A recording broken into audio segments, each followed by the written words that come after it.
አስበኛ አምላኬ ምንም ብበድልም ውስጤን ታውቀዋለህ ችሎታም የለኝም የኃያላን ኃያል ሥራ የረቀቀ የሠራኸው ሥራ ልቤ ተደነቀ አስበኝ አምላኬ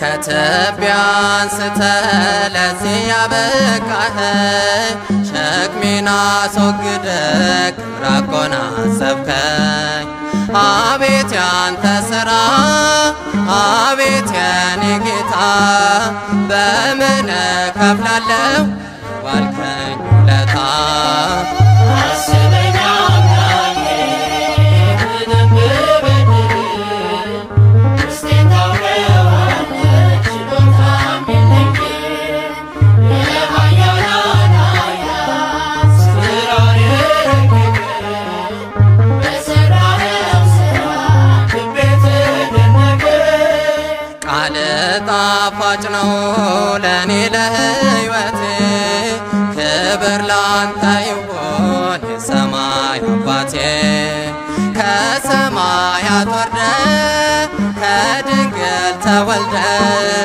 ልታድነኝ መጣ አንተ ለኔ ብለህ አስበኝ አምላኬ ምንም ብበድል ውስጤን ታውቀዋለህ ችሎታም የለኝም የኃያላን ኃያል ሥራ የረቀቀ በሠራኸው ሥራ ልቤ ተደነቀ መች ትጨክናለህ ጌታ በፍጥረት አትርሳኝ አምላኬ ጎብኘኝ በምሕረት ኤልሻዳይ እግዚአብሔር ሁሉን ቻይ የሆንከው የዘላለም ንጉሥ እንባዬን አበስከው አስበኝ አምላኬ ምንም ብበድል ውስጤን ታውቀዋለህ ችሎታም የለኝም የኃያላን ኃያል ሥራ የረቀቀ በሠራኸው ሥራ ልቤ ተደነቀ አስበኝ አምላኬ ምንም ብበድል ውስጤን ታውቀዋለህ ችሎታም የለኝም የኃያላን ኃያል ሥራ የረቀቀ በሠራኸው ሥራ ልቤ ተደነቀ አሜን። እንደ በደላችን ያላራቀን እንደ ኃጢአታችን ያልፈረደብን ቅዱስ ቃሉን እንድንሰማ የፈቀደልን የፍጥረታት ሁሉ ባለቤት አምላካችን ልዑለ ባሕርይ እግዚአብሔር ስሙ የተመሰገነ ይሁን። የደናግል መመኪያቸው የሰማዕታት እናታቸው እናታችን መመኪያችን ቅድስት ድንግል ማርያም ከሰማያውያን መላእክትና ከአበው ቅዱሳን ጋር ስሟ የተመሰገነ ይሁን። ምንት ያበኬኪ ምን ያስለቅስሻል? የዮሐንስ ወንጌል ምዕራፍ 20 ቁጥር 15 ምን ያስለቅስሻል? እግዚአብሔር እንደወደደና እንደፈቀደ በዚህ ርዕስ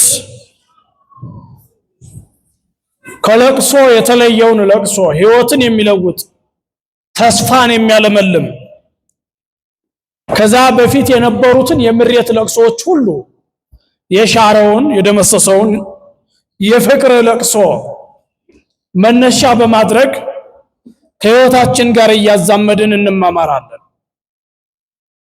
በቅዱሳት መጻሕፍት ውስጥ ብዙዎቻችሁ እንደምትረዱት ብዙ የለቅሶ አይነቶች አሉ። ለጊዜው ጎልተው ከምናውቃቸው ደግሞ 4 የጎሉ የለቅሶ ታሪኮችን እንመለከታለን። 3ቱ በዘመነ ኦሪት የተፈጸሙ ናቸው። አንደኛው ደግሞ የእነዚህ ለቅሶዎች ሁሉ መሰረጃና መደምሰሻ የሆነ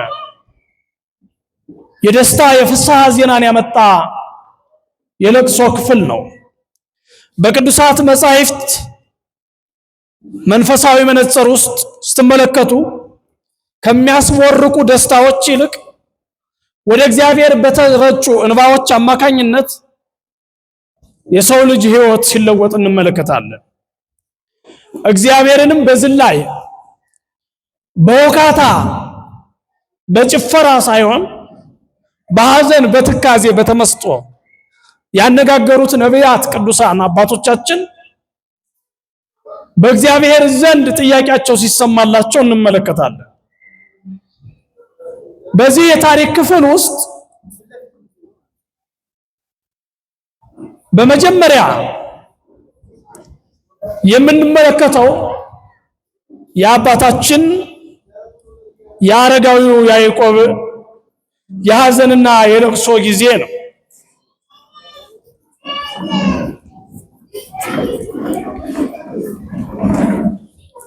ይህ የለቅሶ ጊዜ እሺ ሁላችሁም አንዴ አረፍ አረፍ በሉና ልቡና ስለሚበተን በያላችሁበት ሆናችሁ ቃሉን ብትሰሙ የተሻለ ነው።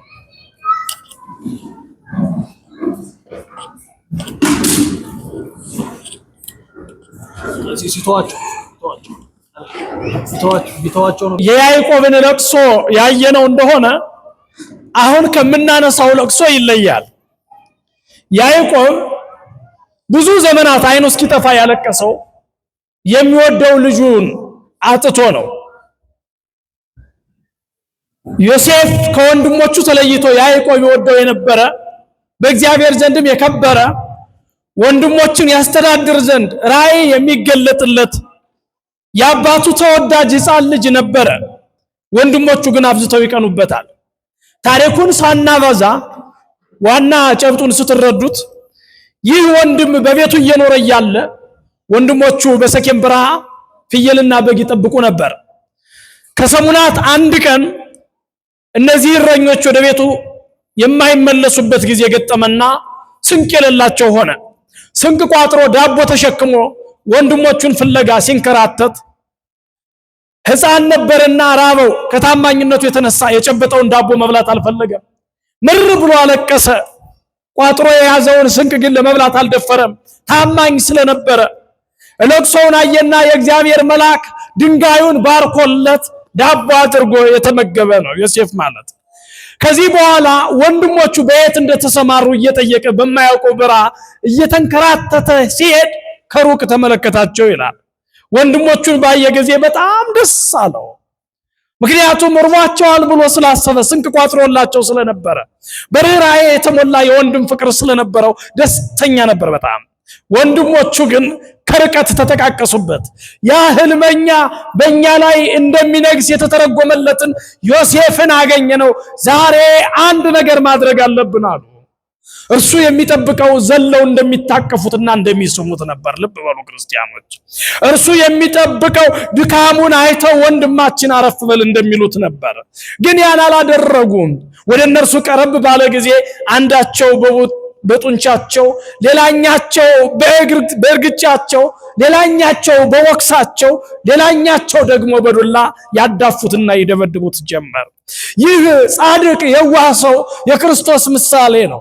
እርሱ መና ተሸክሞ ምግብ ቋጥሮ ሲሄድላቸው ወንድሞቹ በዱላ በጥፊ እንዳንገላቱት ጌታ ኢየሱስ ክርስቶስም ራሱን ምግብ አድርጎ ስጋዬን ብሉ ደሜን ጠጡ ብሎ ቢመጣ ወንድሞቹ እስራኤላውያን በጥፊ በዘንግ እንደመቱት፣ ምራቃቸውን እንደተፉት፣ እንደሰቀሉት፣ እንደቸነከሩት አስቀድሞ በምሳሌ የተገለጠለት የክርስቶስ ምሳሌ ሆኖ የተገለጸ ሰው ነው ዮሴፍ። ታዲያ ይሄን ልጅ ብዙ ከደበደቡት በኋላ የራሱ ወንድሞች ሊገድሉት ሲሉ አንደኛው እንዲህ አለ፣ ቢያንስ ከምንገድለው ባሪያ ነው ብለን እንሽጠውና ብር እናተርፍበት፣ ለአባታችን ግን አውሬ በልቶት አገኘን ብለን እንንገረው ብለው ጨከኑ። ልብ በሉ። አባታቸው በለቅሶ አይኑ ይጠፋ ዘንድ ልጆቹ ወሰኑ። እግዚአብሔር እንዲህ አይነት ልጆች ከመሆን ሁላችንን ይጠብቀን። የሰዎች አይን በእንባ ብዛት እንዲጠፋ ምክንያት እንዳንሆን ሁላችንም ይርዳን። የእግዚአብሔር ልጆች ስንሆን የሰዎችን መከራ ማቅለል ስንችል የመከራቸው ጫና በእኛ በኩል እንዳይፈጸም ሁላችንም እግዚአብሔር ይጠብቀን። ታዲያ ይህንን ወንድማቸውን በ30 ብር ወይንም በ30 ዲናር ወደ ግብፅ ምድር ሸጡትና እግዚአብሔር በዚያ አብሮት ስለነበረ ታሪኩን ለማሳጠር በግብፅ ምድር ንጉሥ ሆኖ ተሾሞ ሀገሪቱን ሲያስተዳድር ለአባታቸው ግን የዮሴፍን ልብስ ከዮሴፍ ቀምተው አስቀርተው ስለነበረ ፍየል አርደው ደሙን አጥምቀው ወስደው አባታችን ዮሴፍ የት ሄዶ ነው አሉት። ልከው ነበርክን አሉት። አዎ የእናንተን ስንቅ ቋጥሮ መጥቶ ነበር ራባችሁ ብሎ አላስችለው አለ። እኔም ሂድ ስጣቸው ብየው ስንቅ ይዞ መጥቶ ነበር እና ልጄ ምን ሆነ? እኩይ አውሬ በላውን አላቸው። አዎ አውሬ በልቶታል መሰለኝ፣ እነሆ እንዲህ ሆኖ ልብሱ ተቀዶ በደም ተጠምቆ አገኘ ነው ብለው ለብዙ ዘመናት አባታቸውን በለቅሶ በትካዜ በሐዘን በሰቆቃ እንዲኖር አድርገውታል። ከለቅሶው ብዛትም አይኑ ጠፍቷል። አንዱ ለቅሶ ይሄ ነው። ይሄ ለቅሶ ግን በንጹህ ልቡና የተከናወነ ስለነበረ ከንቱ አልቀረም። እነሆ በሌላ ጊዜ እግዚአብሔር ያዕቆብና ልጆቹ በሚኖሩበት ምድር ረሃብ አስነስቶ እነሆ ወደ ግብፅ ምድር ለመሸመት ሲሄዱ የዮሴፍ ወንድሞች ዮሴፍ በነገሰበት ምድር ላይ በእጁ ተስተናገዱ። ወንድሞቹንም በዚያ ምድር ርስት ይዘው ራምሴ የምትባለዋን ከተማ አቅንተው እንዲኖሩ ረዳቸው። እነርሱ የሸጡት፣ እነርሱ የገረፉት፣ እነርሱ ያዳፉት ዮሴፍ የእነርሱ ምግብ ሆነ። ክርስቶስ የዮሴፍ ምሳሌ ሆኖለታል ስንል ለክርስቶስ ምን ማለታችን ነው? አዎ ዓለም አዳፍታ፣ ዓለም ገርፋ፣ ዓለም ቸንክራ የሰቀለችው ክርስቶስ እነሆ ለኛ ለሁላችን ምግብ ሆኗል። ያዕቆብም ልጁን አይቶ እንባው ደርቆለታል፣ የደስታ ዘመኑን አግኝቷል። ሁለተኛዋ በእንባ ውስጥ የምትጠራው ራሄል ናት። የዚህች ሴት ለቅሶ ከሌላው ለየት ይላል። በግብፅ የመከራ ሕይወት ውስጥ ስትኖር መንታ በጸነሰችበት ጊዜ ምጥ መጥቷት ለወሊድ ስትዘጋጅ እረፍት ብትጠይቅ በጭቆና በባርነት ውስጥ የነበረች በሃይማኖቷ ምክንያት የተረገጠች እስራኤላዊት ሴት ስለነበረች ላንቺ እረፍት አይፈቀድልሽም፣ እንዲያውኑም የሚገነባውን ሕንፃ የልጆችሽ ደም ያጸናዋልና እርገጫቸው ተብላ የተፈረደባት ሕፃናት 2 መንታ ልጆቿ በጭቃ ተለውሰው የሕንፃ ግንባታ መሳሪያ ሆነው ያገለገሉባት ሴት ናት። ስለዚህ እቺ ሴት ከሐዘኗ ብዛት የተነሳ እንባዋን ወደ ሰማይ ረጨችው። ይሃሎኑ በዚህ ሰማይ አምላከ እስራኤል የእስራኤል አምላካቸው በዚህ ሰማይ የለምን ብላ የረጨችው እንባ እስራኤል ለ400 ምናምን ዓመታት ከነበሩበት የመከራ ሕይወት ነፃ እንዲወጡ ረድቷቸዋል። ወደ እግዚአብሔር የሚረጭ እንባ በከንቱ አይወድቅም ወገኖቼ። ስለዚህ በመከራችን ጊዜ በሕይወታችን ላይ ልናለቅስ የሚያስፈልገን ወደ ሰዎች ክፍል አይደለም። ልናነባ የሚያስፈልገን ወደ ባለስልጣናት መዳረሻ አይደለም። አቅም፣ ኢኮኖሚ፣ ገንዘብ፣ ስልጣን፣ ጉልበት ወዳላቸው አይደለም። ይልቁንስ ወደ እግዚአብሔር በትንሹ ስናነባ እግዚአብሔር መልስ ሲሰጥ እንመለከታለን። ሶስተኛዋ ሴት በቅዱሳት መጻሕፍት ውስጥ በለቅሶ አስተማሪ የሆነችዋ ሴት ካህኑ ኤሊ እንደ ሰካራም የቆጠራት ልጅ አጥታ የኖረችዋ ሴት መካን የሆነችዋ ቅድስት ሐና ተብላ የምትጠራዋ ሴት ናት። እቺ ሴት ድምጿ ሳይሰማ ከንፈሯ ብቻ እየተነቃነቀ ከእግዚአብሔር ጋር ስትነጋገር ቤተ መቅደሱን የሚያስተዳድረው ኤሊ ካህኑ ግን አንቺ ሴት ሰክረሻልን ብሎ የዘበተባት፣ እኔ ግን አልሰከርኩም ከአምላኬ ጋር እየተነጋገርኩ ነው ብላ ለቅሷ ተሰምቶላት ሳሙኤልን የወለደችና 7 ከወለደች ይልቅ መካን የልጅ እናት ሆነች ተብላ የተነገረላት ቅድስቷ እናት ሐና ያለቀሰችው ለቅሶ ነው። እርሷም በእንባዋ ሳሙኤልን አግኝታለች። ነገር ግን እነዚህ ለቅሶዎች ሁሉ አይታችኋቸው ከሆነ ከራስ ፍላጎት ጋር የተገናኙ ነበሩ። ምንም እንኳ ወደ እግዚአብሔር የተረጩ እንባዎች ቢሆኑ አስፈላጊ የነበሩ ቢሆኑ ያዕቆብም የሥጋ ልጁን ለማግኘት ነው። ራሔልም የሥጋ ልጆቿን አጥታ ነው። ቅድስት ሐናም የሥጋ ልጅ የሌላት መካን ሴት ሆና ነው። አሁን በዚህ መጽሐፍ ቅዱስ በማቴዎስ ወንጌል መነሻ ያየናት ሴት ግን የምታለቅሰው ከራሷ ጥቅም ጋር አንዳች ባልተገናኘ ጉዳይ ነው። ይህ ለቅሶ ይለያል። የለቅሶዎች ሁሉ ማሳረጊያ፣ ለተሰበረ ልብ መድኃኒት መጠገኛ የሆነውን ደስታና ፍስሐ ለማምጣት የፈሰሰ እንባ ነው። የማቴዎስ ወንጌል የዮሐንስ ወንጌል ምዕራፍ 20 ቁጥር 1 ጀምራችሁ ስትመለከቱ እንዲህ የሚል ቃል ታገኛላችሁ። በእሁድ ሰንበት መጻት ማርያም መግደላዊት ሀበ መቃብር ኖ በእሁድ ሌሊት እንዛዲሁ ጽልመት ማርያም መግደላዊት ወደ መቃብር ሄደች ይላታል። ወደ ጌታ መቃብር እንዛዲሁ ጽልመት ገና ሳይነጋ። ልብ በሉ፣ ይሄ ጉዞ ራሱ በክርስትና ሕይወታችን ውስጥ የሚያሳየን እጅግ የሚያስደንቅ ትርጉም አለ። እቺ ሴት ብቻዋን ያለች ሴት ናት።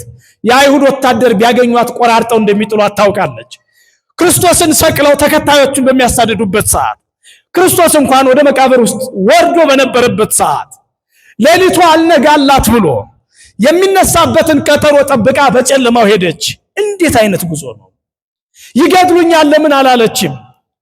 ክርስቶስን የሰቀሉ አይምሩኝም ብላ ለምን አልሸሸችም? ክርስትና በመከራ ውስጥ ጋብታ የሚፈጥር አይደለም። ክርስትና የክርስቶስ ፍቅር ሲገባን ሞት የሚሸሽን አይደለም። የኑሮ ውጣ ውረድ፣ የስነ ልቡና መቃወስ፣ መከራ፣ ጫና፣ ሰቆቃ ሁሉ ከክርስትና ሊያሸሹ እንደማይችሉ፣ የኑሮ የህይወት ጨለማ መጋረጃ ከክርስቶስ ፍቅር እንደማይነጥል ከዚች ሴት በላይ ምስክር የለም። ሄደች ይላታል። ማንም ሳይደርስ ወደ መቃብሩ ተጠጋች። መቃብሩ በወታደር ይጠበቃል፣ ልብ በሉ። ነገር ግን መጠጋቷን ያየ ጌታችን አምላካችን መድኃኒታችን ኢየሱስ ክርስቶስ ከሰማይ በተላኩ መላእክት ምክንያት ጠባቂዎቹ እንደ በድን እንዲሆኑ አድርጓቸዋል። ይቺ ሴት ግን የመላእክት ግርማ አልጣላትም፣ አልወደቀችም፣ አልደነገጠችም። ይልቁንስ መቃብሩን ትፈልገዋለች። ወረከበት እምነቱ ተማፈ መቃብር፣ ከመቃብሩ የተገፋ አንድ ድንጋይ አየች፣ ተመለከተች። መቃብሩም እንደተከፈተ አየች። በዚህ ጊዜ ጌታዬንማ ኖ አንስተው ወስደው ሌላ ቦታ ጥለውታል፣ የለም ከዚህ ብላ አዘነች። በጌታዋ ፍቅር ውስጧ ነደደ፣ ተከዘ። ወዲያውኑ ወደ ጴጥሮስና ወደ ዮሐንስ ወልደ ነጎድጓድ የጌታ ወዳጅ ወደ ሆነው ደቀ መዝሙር እየገሰገሰች ሄደች። ወረጸት ሀበ ስምዖን ጴጥሮስ ወሀበ ዝኩ ካልእረድ፣ ወደ ሁለተኛ ጌታ ኢየሱስ ክርስቶስ ወደሚወደው ወደ ሌላኛው ደቀ መዝሙርና ወደ ጴጥሮስ ሄደች ይላል። እነሆ ሄደችና እንዲህ አለቻቸው፣ ጌታ ኢየሱስ ክርስቶስን ከመቃብር አጣሁት፣ ወኢየአምር ኀበ ወሰድዎ፣ ወዴት እንደወሰዱት አላውቅም አለቻቸው። ይሄን በእንባ እየተናነቀች ትነግራቸው ነበር። ለምን? ያደረገላትን ስለምታውቅ። በእርሷ ላይ የነበሩ አጋንንት በሙሉ ተወግደውላት ነበር። የዓለምን ድህነት ትጠብቃለች። ከእርሷ ቀጣይ ጥቅም ይልቅ የዓለም ድህነት በክርስቶስ በኩል እንደሚፈጸም፣ ተስፋው ሁሉ ከንቱ እንዳይሆን፣ ሐዋርያት እንዳይበተኑ፣ ክርስትና በጅምሩ እንዳይቀር ታዝን ስለነበረች የጌታዋን መነሳት ማረጋገጥ ትፈልግ ስለነበረ፣ ስለዚህ ስትነግራቸው ደቀ መዛሙርቱም ተነሱና ወደ መቃብር ወረዱ። ያ ጊዜ በጣም ከባድ ነው። እነርሱ ሲመለሱ ንጋት እየሆነ ነበረ። ወዲያውኑ ደረሱ፣ ተመለከቱ። ዮሐንስ ጌታን ይወደው ስለነበረ የለም ከመቃብሩ ሲባል ጴጥሮስን ቀድሞት ደረሰ። ያው ስለ ዮሐንስ ሲነሳ ሁላችሁ ታስታውሳላችሁ። በዕለተ ዓርብ ሁሉም ሲበተኑ ብቻውን ቀራንዮ ላይ የተገኘ ደቀ መዝሙር ነው። ታስታውሱታላችሁ። ክርስቶስ ሲገረፍ ሲሰቀል ሲቸነከር ከማየቱ የተነሳ አንጀቱ ሲቃጠል የኖረ ዮሐንስ በከየን ዘይብል ወይሌ ወይሌ አማው ተቀርሱ ከመነደሳቱ ዮሐንስ ወዬ ወዬ ብሎ አለቀሰ። እነሆ ያን መከራ ከማየቱ የተነሳ አንጀቱ ተቃጠለ ተብሎ በቅዱስ ጊዮርጊስ ዘጋስጫ በሰዓታት ድርሰት ላይ የተዜመለት ዘመኑን በሙሉ ክርስቶስን ሲያስብ ከክርስቶስ መሰቀል በኋላ አንድ ቀን ሳይስቅ የኖረ እመቤታችን ቅድስት ድንግል ማርያምን 15 ዓመት ታጥቆ ያገለገለ እነኋት እናት ተብሎ በቀራንዮ አደባባይ ላይ ድንግል ማርያምን የኛን ውክልና ይዞ በሽልማት የተቀበለ ሐዋርያ ነው። ስለዚህ እርሱ ቀድሞ ደረሰ። ሲሄዱ የተገነዘበት መጎናጸፊያው የለም። ውስጥ ላይ በአንድ በኩል ተፈትቷል፣ ማለትም መግነዙ ላይ የለም። ታስሮ አይደለም ያለው፣ የብቻው ይታያል። እንደዚሁም ድንጋዩ በርቀት ነው ያለው። እንደዚሁም ደግሞ ያ እንደ ሻሽ የተጠመጠመው ክርስቶስ ዮሴፍና ኒቆዲሞስ የገነዙበት የለም። ያ ጊዜ ተስፋ ያስቆርጣል። ተለይቷል፣ የብቻውን አስከሬኑ ላይ አልተገኘም። ብቻውን አዩት፣ ከርቀትና ከርቀት ተጥሎ ማለት ነው። ተበታትኖ አገኙት። ተስፋ ቆረጡ። ሁለቱ ደቀ መዛሙርት በቃ ወስደውታል አሉ። እንግዲህ ልብ በሉ ክርስቲያኖች፣ እንኳን የክርስቶስን አምላክነት ያህል ለዓለም ለመስበክ የተዘጋጁ ሐዋርያት 3 ዓመት ሙሉ ከእርሱ ጋር ውለው አድረው በልተው ጠጥተው ሙት ሲያነሳ አይተው የመሰከሩለት እንሞታለን ያሉት አምላካቸው የለም ሲባል እንዴት ሊከብድ እንደሚችል ልብ በሉት። በጭንቅ ጊዜ ካጡት ካልተነሳላቸው ለአይሁድ ተላልፈው እንደሚሰጡ ምስክርነት፣ ኃይል፣ ብርታት፣ ተአምር የሚያደርግ ሃይማኖት እንደሌላቸው ተቆጥሮ እንደሚቀጠቀጡ፣ እንደሚገደሉ፣ እንደሚጠፉ አሰቡና ወደ ቤታቸው ተመለሱ። ሁለቱ እነዚህ የጌታ ወዳጆች የሚባሉት ወደ ቤታቸው ተመለሱ።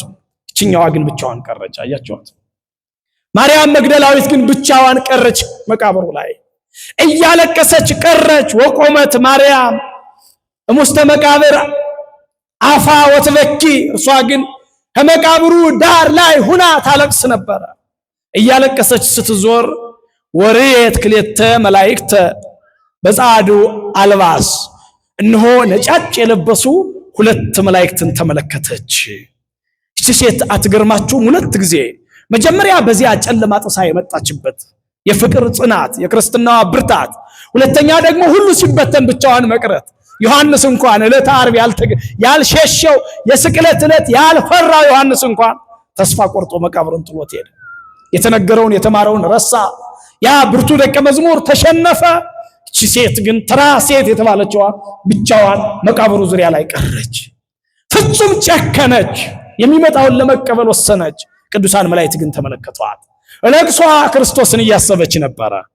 አዎ ቤተክርስቲያንን እያሰብን ስናለቅስ፣ ክርስትናችን እያሰብን ስናለቅስ፣ ክርስቶስን እያሰብን ስናለቅስ፣ የሰዎችን የተጎዳ ሕይወት እያሰብን ስናለቅስ መላእክት ይገለጣሉ፣ ይታያሉ፣ ያጽናናሉ። የውስጥ ችግሮቻችን ሁሉ ዳሰው ይፈታሉ። እነሆ እችን ሴት ቅዱሳን መላእክት ማነጋገር ጀመሩ። ምን አሏት? ምን ያበኪኪ ኦብሲቶ ወመነታስሲ፣ አንቺ ሴት ሆይ ምን ያስለቅስሻል? ማንንስ ትፈልጊያለሽ? አሏት። ደነገጠች። ድምፁ አዲስ ነው፣ ሰምቶ አታውቅም።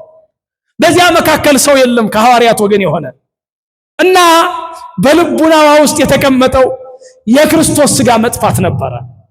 ምክንያቱም መነሳቱን እስክትረዳ ድረስ እስክታውቅ ድረስ ትቸገር ስለነበረ ምን አለቻቸው? የጌታዬ ሥጋው የለም፣ የት እንደወሰዱት አላውቅም አለች።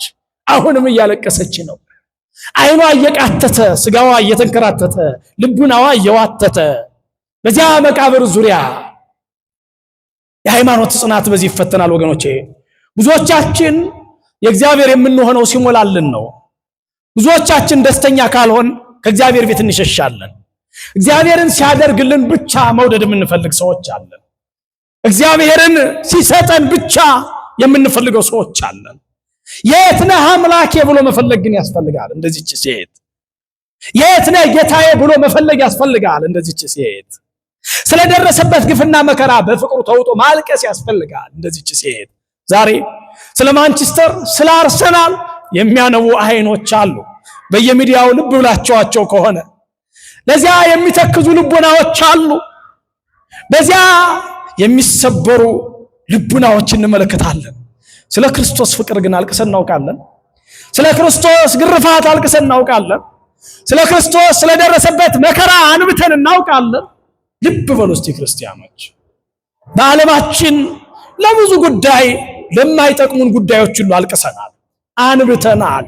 ስለሚጠቅመው አላለቀስንም።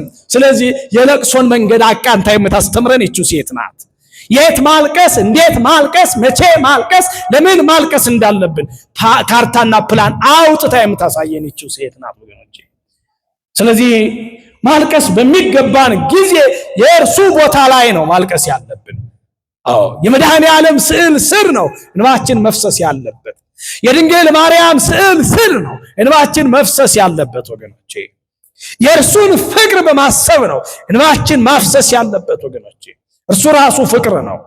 ፍቅር የሆነውን ክርስቶስን ፍለጋ የተንከራተተች ነፍስ ናት በለቅሶ ላይ ያለችው። ልብ ብላችሁ አስቧት። የሥጋ ተድላ ቅንጦት ምቾት ፍለጋ ያናወዛት ጥሎ ማለፍ የፈለገች ብልጣ ብልጥ አይደለችም። የዋህ ቅን ከኃጢአት መንደር ነጽታ የመጣች። አንዳንድ ጊዜ ሐዋርያት ሲጠፉ ይህች ሴት አለመጥፋቷ ብዙ ትምህርት ይሰጠናል። በመከራ ቀን ያልጠበቅናቸው፣ በመንፈሳዊ ሕይወት የሉም ብለን ያሰብናቸው፣ ሲያስቀድሱ የማናውቃቸው፣ ሲቆርቡ ያላየናቸው፣ ሲዘምሩ ያላገኘናቸው፣ ሲሰበኩ የማናውቃቸው ሰዎች ሊቀድሙን ይችላሉ። በቤቱ አለን ተጠናቀቅን በቃን ያሉ ሰዎች ደግሞ በቁርጥ ቀን ሲጠፉ ሊታዩ ይችላሉ። ጴጥሮስ ባልነበረበት ጊዜ ይህች ሴት ተገኘች። ልብ በሉ። ስለዚህ ብዙ ጊዜ በመመላለሳችን እንዳንመጻደቅ ታስተምረናለች። ብዙ ጊዜ ተመላልሰን ክርስቶስን በምናገኝበት ጊዜ ወጥተን እንዳንገኝ፣ በወጣንበት ሰዓት እርሱ እንዳይመጣ በምናስፈልገው ሰዓት እንዳንታጣ፣ በሚፈልገን ጊዜ የሌለን እንዳንሆን ይህች ሴት ታስተምረናለች። የመከራው ቀን የነበረው ያ ተወዳጅ ትክ አራያ ምሳሌ የሌለው ዮሐንስ፣ ንጽሕናው እንደ መላእክት ተብሎ የተመሰከረለት ዮሐንስ መቃብሩን ተመልክቶ ያንን የተፈታውን መግነዝ አይቶ ተስፋ ቆርጦ ወደ ቤቱ ገባ። እቺ ሴት ግን እያለቀሰች አለች። በክርስቶስ ፍቅር ተውጣ በፍጹም ተመስጦ በተሰበረ ልቡና ሆና እነሆ ቅዱሳን መላእክትን ስታነጋግር፣ የመላእክት ስራቸው በጣም የሚገርማቸው ከባዱን ደስታ የማንቋቋመውን ደስታ በአንድ ጊዜ ሰምተን እንዳንደነግጥ ምስራች ነጋሪዎች ናቸው መላእክት። ምስራች ነጋሪዎች። በነገራችን ላይ ደስታ ከባድ እንደሆነ ታውቃላችሁ። ደስታ ይገድላል፣ ደስታ ይጥላል። በቀደሙት ኢትዮጵያውያን እናቶች ዘንድሮ ያው ኢኮኖሚ ከተገኘበት መርቆ ስለሚላክ ልጅ ከቤት ሲወጣ ሲሰደድ ሲመጣ ወላጅ እናት የዛን ያህል ላትደነግጥ ትችላለች። ከውትድርና ሲመለስ ጠፍቶ የኖረው ልጇ ዝም ብሎ ቤት አይመጣም። ከመጣ ትደነግጣለች። በድንጋጤ መውደቅ አለ። ስለዚህ ምን ይደረግ ነበር መሰላቸው? አስቀድሞ መልእክት ይላካል ለማረጋጋት። አንቺ ልጅሽ ደብዳቤ ልኳል ትባላለች። መጥቷል እኮ። አረ እንዴት ላከ? በዚህ ስትደሰት እንዲያውም እኮ ሌላው ሁሉ እየመጣ ነው አሉ፣ እንዲያው ሳይመጣ ይቀራል ብለሽ ነው ይሏታል። አጣጥመው ነው የሚነግሯት። ከዛ በኋላ እነሆ ልጇ መምጣቱን ሲነግሯት በትንሽ ደስታ እየተለማመደችው ስለቆየች በአንድ ጊዜ አትሸነፍም፣ ለጉዳት አትዳረግም። ስለዚህ ክርስቶስን እንዲሁ ብታየው ማርያም የማትችለው ደስታ ይሆንባታል። ስለዚህ ቀድሞ መላእክት ማነጋገር አለባቸው። አያቸው። ዘካርያስ መውለድ በተሳነው ጊዜ አትፍራ ሲሉት መላእክት እንመለከታለን አይደል? በማቴዎስ ወንጌል ምዕራፍ 28 ቁጥር 3 ላይ በትንሣኤው የከበቡትን ሴቶች አትፍሩ ሲሉ መላእክት እንመለከታቸዋለን። መላእክት ቀድመው ያበስራሉ። ክርስቶስ ወደዚህ ዓለም ከመምጣቱ ደስታ ሆኖ ከመገለጡ በፊት ለድንግል ማርያም ሲነግራት የምናየው መልአኩ ቅዱስ ገብርኤል ነው። ከዛ በኋላ ነው ክርስቶስ በማኅፀኗ አደረ የሚለን። እንዲሁ አደረ ይለናል እንዴ? አይለንም፣ ከባድ ስለሆነ። ስለዚህ ይሄ ማረጋጋት ያስፈልጋል። አሁን ያለንበት ዘመን ደግሞ አይደለም ደስታ ለቅሶ በማረጋጋት ነው የሚነገረው። ክርስቲያኖች ዛሬ ልጇ የሞተባት እናት የት ቦታ ላይ እንዳለች ሳይታወቅ ሚዲያ ላይ ነው አይደል? የልጇን ሞት ማንም አይጠነቀቅላትም። ደንግጣ ልትወድቅ ልትሞት ብቻ የሚጨነቅላት የለም። እገሌ ሞተ ተብሎ ነው የሚለቀቀው። አባት፣ ወንድም፣ እህት መስማት የሚችሉት በማያውቁት ዜና ላይ ነው። ያ በክፉ አሟሟት የሞተ የተገደለ የተቆራረጠ ልጃቸው ቢሆን እንኳን ተለቆ ነው አይደል የሚያዩት የሚያረጋግጡት። ይሄ የሚያሳየው የትውልድን ውድቀት ነው። ክርስቲያኖች የትውልድን ውድቀት ነው። ባልሰለጠነ አእምሮ የምናስተዳድረው ቴክኖሎጂ ጠልፎ ጥሎን ሰውነታችንን ማጦ ወደ እንስሳነት ሲለውጠን ነው የሚያሳየው። ስለዚህ መላእክት ደስታዋን እያነጋገሯት እንደቆዩ ከዛ እንዲዘወር ስትል ክርስቶስ አለ፣ ግን አላወቀችውም። እና እርሷ ወበሰላላቲሰ አቃቤ ገነቱ ውእቱ ጠባቂው መሰላት ይላል። እንዲህ አለችው ወዲያውኑ እመሰ እግዚእየ እመሰ ነሳይኮ ንግረኒ ሀበ ወሰድኮ። ጌታዬ ሆይ አለችው ያን ጠባቂውን፣ እባክህ አንተ ከሆንክ የወሰድከው ንገረኝ፣ ወደ ወሰድከው ሽቱ አምጥቻለሁ። ሰው በሞተ ጊዜ በእስራኤላውያን ልማድ ሽቱ መቀባት ልማድ ነበርና እባክህ ሽቱን ቢያንስ ልስጠው፣ ሽቱን ልርጭለት እባክህ፣ አንተ ከሆንክ የወሰድከው ንገረኝ። በዚህ ጊዜ ጌታ ምን አለ? ኦ ብሲቶ ምን ያበኪየኪ፣ አንቺ ሴት ምን ያስለቅስሻል አላት። ጌታ ራሱ እልል ብላችሁ እግዚአብሔርን አመስግኑት። በእውነት ከመከራ በኋላ የጌታ ድምጽ ይሰማል። ከለቅሶ በኋላ የእርሱ ድምጽ ያነጋግራል። ክርስቲያኖች ተስፋ እንዳትቆርጡ። ቤተክርስቲያን ስትገፋ መከራ ሲበዛ ዓርብ ላይ ያለን ሲመስለን ችንካሩ ሲታያችሁ፣ ስቅላቱ፣ ግርፋቱ ከርቀት ስትመለከቱ ያለቀልን ተስፋ የቆረጥ እንዳይመስላችሁ። ከመከራው በኋላ እርሱ ማነጋገር ይጀምራል ቤተክርስቲያንን። አንቺ ቤተክርስቲያን ምን ያስለቅስሻል የሚል አምላክ ነው ያለን። የሚፈሰውን የክርስቲያኖችን እንባ ምን ያስለቅሳቸዋል የሚል አምላክ ነው ያለን። የዘገየ መስሎ የሚቀድም አምላክ። ከዛ እርሷ ምን አለችው? ጌታ ኢየሱስ ክርስቶስን እባክህ ጠባቂው ከሆንክ ንገረኝ አለችው። የት ነው የወሰድከው? ሞተ ዮሴፍ አሃዊሁ ነገር ወለ ዮሴፍ። ታላላቅ ሊቃውንት ነገረ መለኮትን በቅኔ ሲገልጹ ቅድም በመነሻ የነገርኳችሁ ዮሴፍ በግብጽ ምድር እያለ ወንድሞቹ ሄዱና 11 ነው ተቀመጡ። እንዴት እንዲሆናችሁ ተቀመጣችሁ ብሎ ሲጠይቃቸው አረ እንዲያውም አንድ ወንድም ነበረን ቀበሮ በልቶብን በልጅነቱ ሙቶ ነው እንጂ ብለው ነገሩት። ለማን? ለራሱ ለዮሴፍ ለራሱ ምን አሉት? ሙቶ ብለው ነገሩት። ዮሴፍ ሞተ ብለው ነገሩት። እቺ ሴት ደግሞ ልክ እንደ ዮሴፍ ወንድሞች ምን አለች መሰላችሁ? ራሱ ጌታ ኢየሱስ ክርስቶስን አንተ ሰርቀው ከሆነ ክርስቶስን ስጠኝ አለችው። አይገርማችሁ? ክርስቶስን ስጠኝ አለችው። ከዛ በኋላ እርሷ እንደዚህ ስትለው እርሱ ምን አላት? ማርያም አላት። ስሟ ማርያም ነበርና ማርያም ሲላት እርሷም ረቡኒ አለችው። በዕብራይስጥ ሊቅ ማለት ነው። ረቡኒ ማለት መምህር ሆይ ማለት ነው በዕብራይስጥ አነጋገር። ከዛማ ምን ትሉታላችሁ የደስታዋን መጠን። ስለዚህ የትንሣኤ ለቅሶ ተገባደደ። መነሳቱን አየች፣ አረጋገጠች። እኛ የምናነባው እስክንነሳ ነው ክርስቲያኖች። በዚህ ምድር ላይ ነው የምናነባው። ከትንሣኤ በኋላ ለቅሶ የለብንም በሚገባ የክርስትና ሕይወት ከተመላለስን። የዚህች ሴት ለቅሶ የለቅሶ ማሳረጊያ ነው። ክርስቲያን ሊያለቅስ የሚችለው ትንሣኤን እስኪያረጋግጥ ነው። ትንሣኤን ካረጋገጥን በኋላ በከንቱ አናለቅስም። ከዚህ በኋላ መልእክተኛ አደረጋት፣ እንዲህ አላት፣ እነሆ ለወንድሞችሽ ሂደሽ አርጋለሁ ብሏል ብለሽ ንገሪያቸው። እርሷም የምስራች ነጋሪ ሆነች። የደስታዋ መጠን በአይምሮ የማይዳሰስ ሆነ። ምን ያስለቅስሻል? ስለዚህ ዛሬ እህቴ ወይ በሕይወትሽ ውጣ ውረድ በከንቱ የምታነቢ ከሆንሽ ምን ያስለቅስሻል?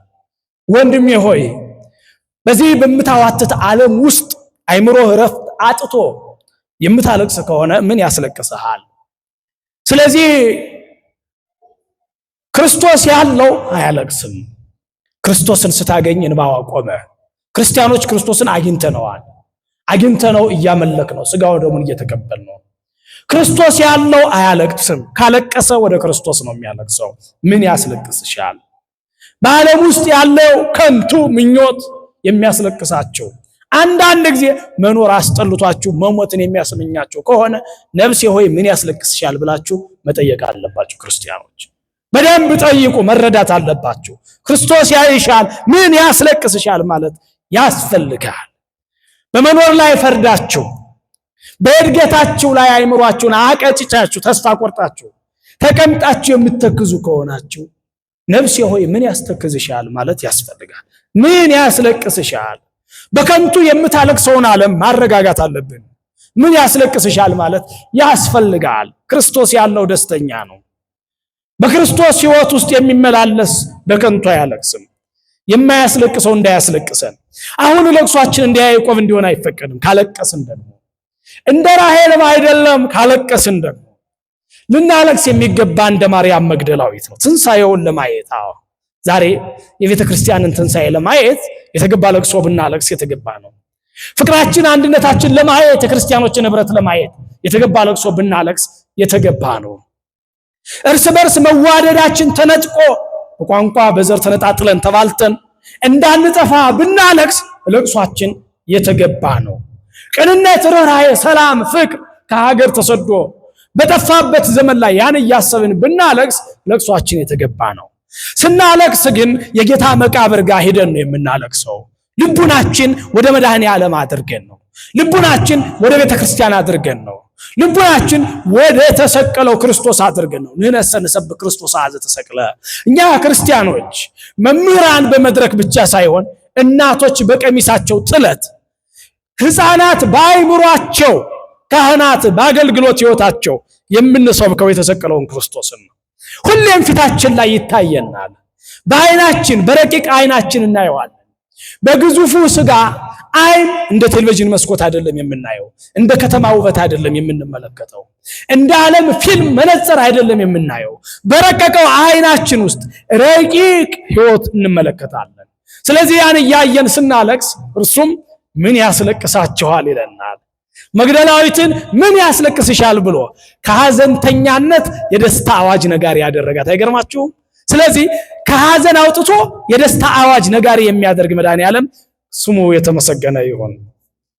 ሕይወታችን በዛ ላይ ሲመሰረት ነው ለቅሷችን ክብር የሚያስገኝን። የቀደመውን ለቅሶ ያጠፋ የዚች ሴት ለቅሶ ነው። የክርስትና ለቅሶ ቁሟል። ከዛ በኋላ የክርስቶስ ትንሣኤ በዓለም ተነገረ።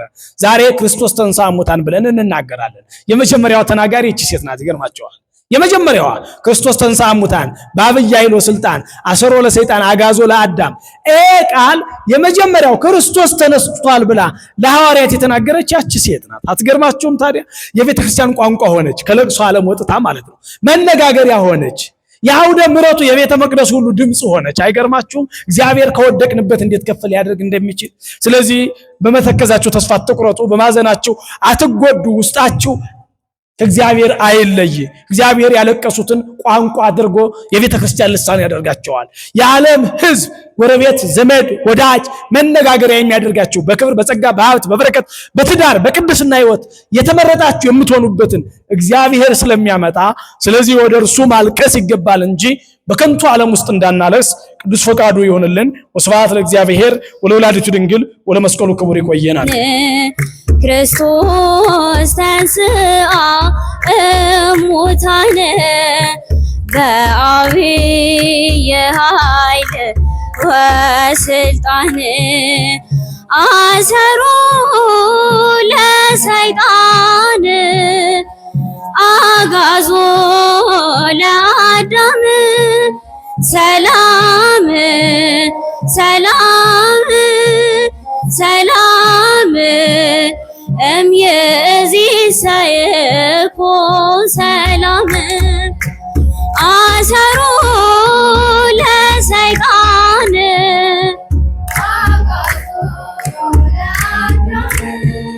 ሰላም ሰላም ሰላም እምይእዜሰ ይኩን ሰላም ክርስቶስ ተነሳ ከሙታን በታላቅ ኃይልና ስልጣን ክርስቶስ ተነሳ ከሙታን ኃይልና ስልጣን ሰይጣንን አስሮ ነፃ ወጣው አዳምን ሰላም ሰላም ሰላም እንግዲህ ሰላም ይሁን ሰይጣንን አስሮ ነፃ ወጣው አዳምን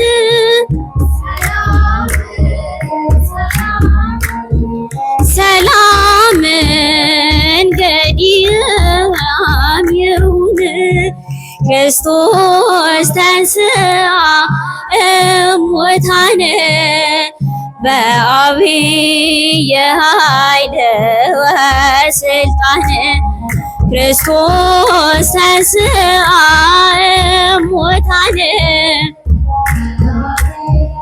የኃይል ወሥልጣን አሰሮ ለሰይጣን አጋዞ ለአዳም ሰላም ሰላም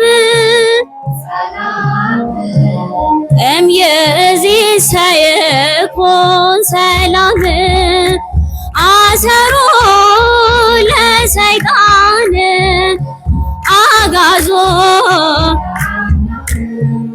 ሰላም ሰላም ሰላም እምይእዜሰ ይኩን ሰላም ጻድቃን ቅዱሳን የዓለም ብርሃን ናቸው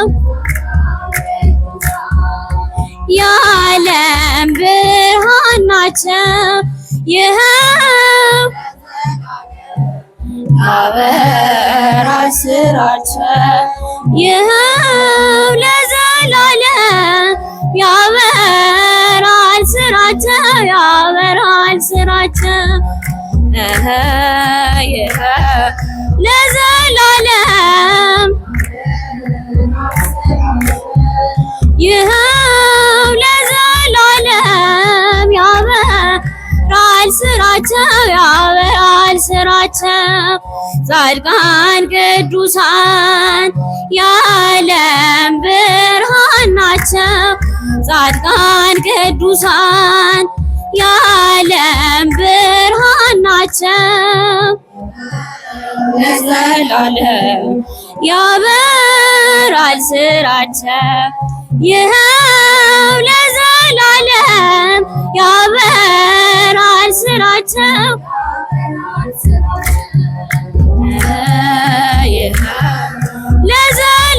ለዘላለም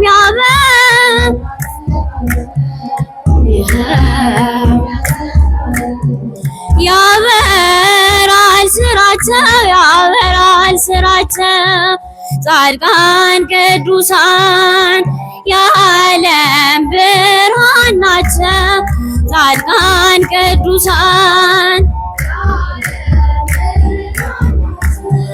ይኸው ለዘላለም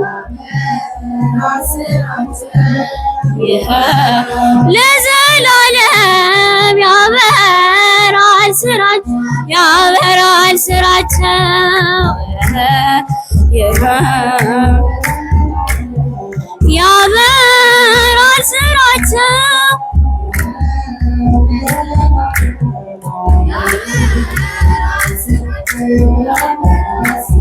አረጋዊ መምህር አረጋዊ መምህረ ሰላም አረጋዊ መምህረ ሰላም አረጋዊ መምህረ ሰላም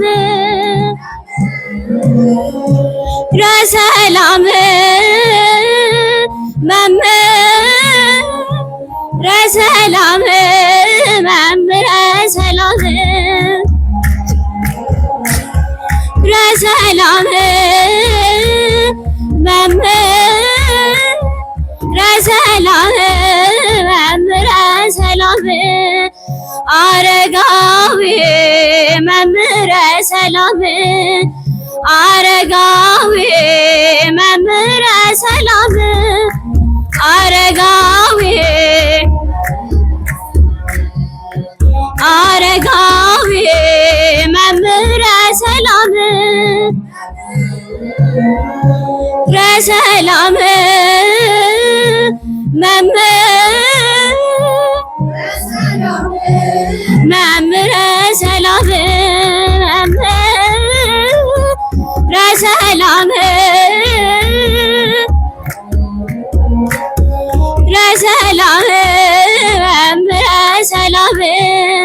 አረጋዊ መምህረ ሰላም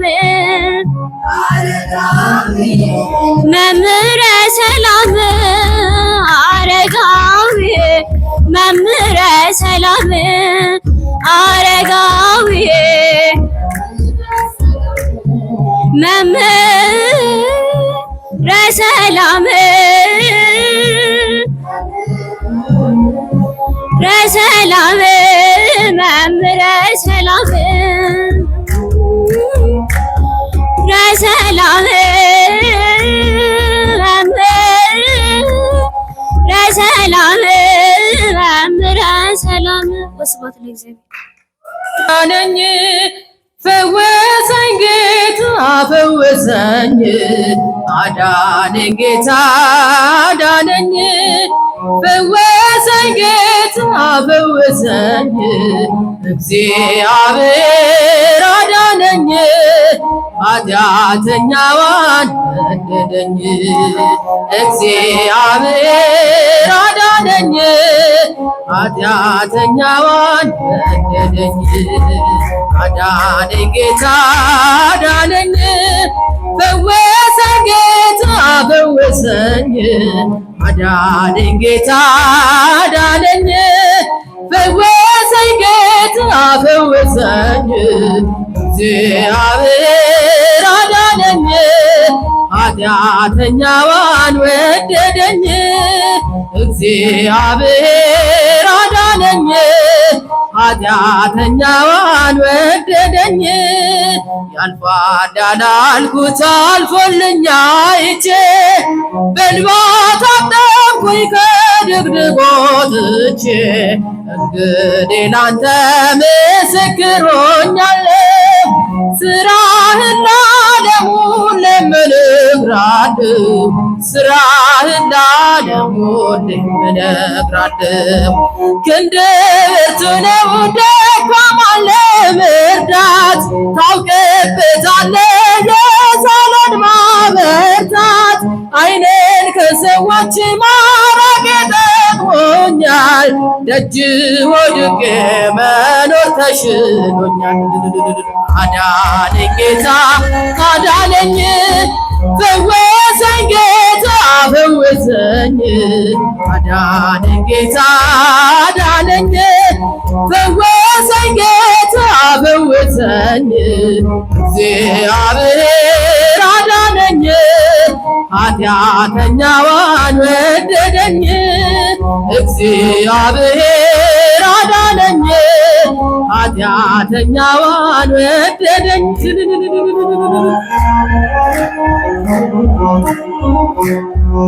የሐዘኔን ማቅ አውልቀህ ጣልክልኝ ሞቴን ስጠብቅ ዕድሜ ጨመርክልኝ ከአልጋዬ ላይ አነሱኝ እጆቼ ተፈውሻለሁ ዛሬ በምሕረት ተፈውሻለሁ ዛሬ በምሕረት ቃል ጽኑ ነው ዳግም ይጠግናል ጎባጣ አቅንቶ ሽባውን ተርትሯል ሕይወቴ ዛሬ ባንተ አዲስ ሆናለች በክብር መዝገብ በእጅ ተጽፋለች አዳነኝ ጌታ አዳነኝ ፈወሰኝ ጌታ ፈወሰኝ አዳነኝ ጌታ አዳነኝ ፈወሰኝ ጌታ ፈወሰኝ እግዚአብሔር አዳነኝ ኃጢአተኛዋን ወደደኝ እግዚአብሔር አዳነኝ ኃጢአተኛዋን ወደደኝ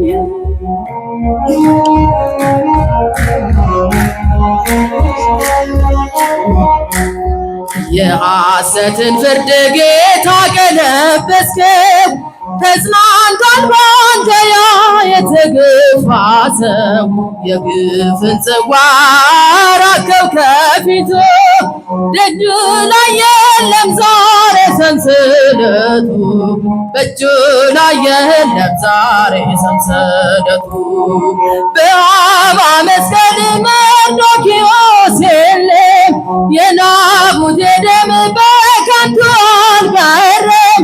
የእውነት ዳኛ ጌታ ስትመጣ የሐሰቱ ሰው ግፈኛው ተቀጣ። አዳነኝ ጌታ አዳነኝ፣ ፈወሰኝ ጌታ ፈወሰኝ። አዳነኝ ጌታ አዳነኝ፣ ፈወሰኝ ጌታ ፈወሰኝ። እግዚአብሔር አዳነኝ፣ ኃጢአተኛዋን ወደደኝ። እግዚአብሔር አዳነኝ፣ ኃጢአተኛዋን ወደደኝ። ስምሽን ጠርቼ መቼ አፍራለሁ፣ ማርያም ብዬ መቼ ወድቃለሁ። የምጽናናበት ስምሽ ነውና ድንግል ሆይ ላቅርብ ላንቺ ምስጋና። ስምሽን ጠርቼ መቼ አፍራለሁ፣ ማርያም ብዬ መቼ ወድቃለሁ።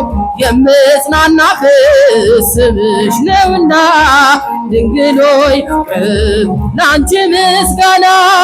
ጨለማው ጦር በጠላት አገር ለዘመናት ስቸገር ስኖር ዲያብሎስ ማርኮ ያሰቃየኝ የዓለሙን መድን ለትሽልኝ።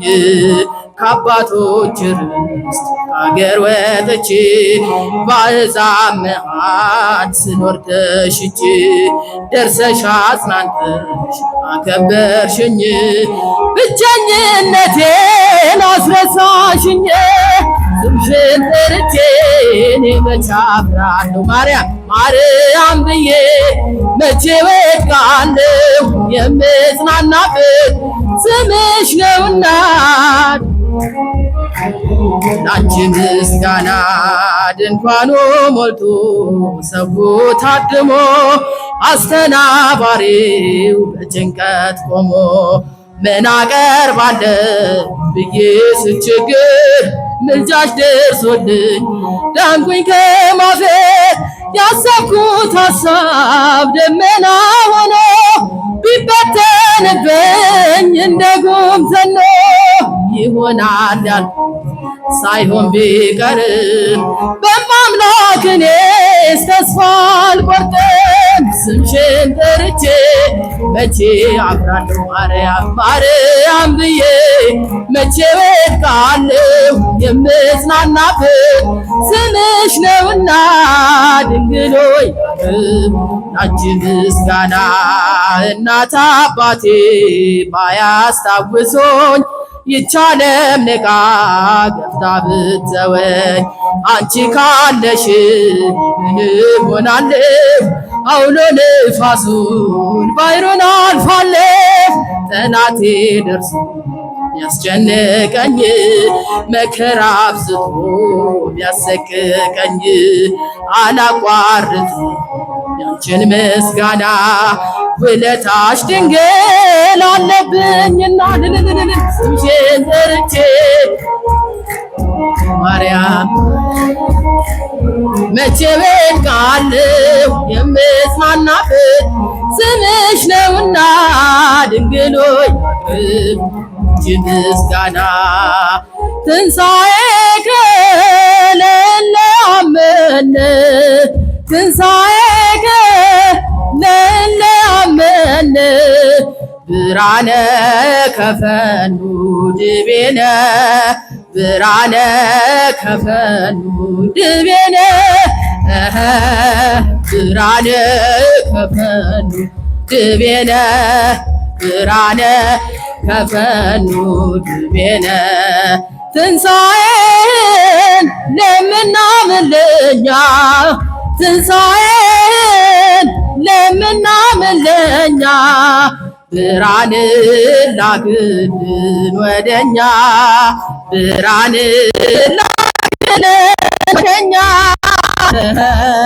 ብርሃን ላክልን ወደኛ፣ ብርሃን ላክልን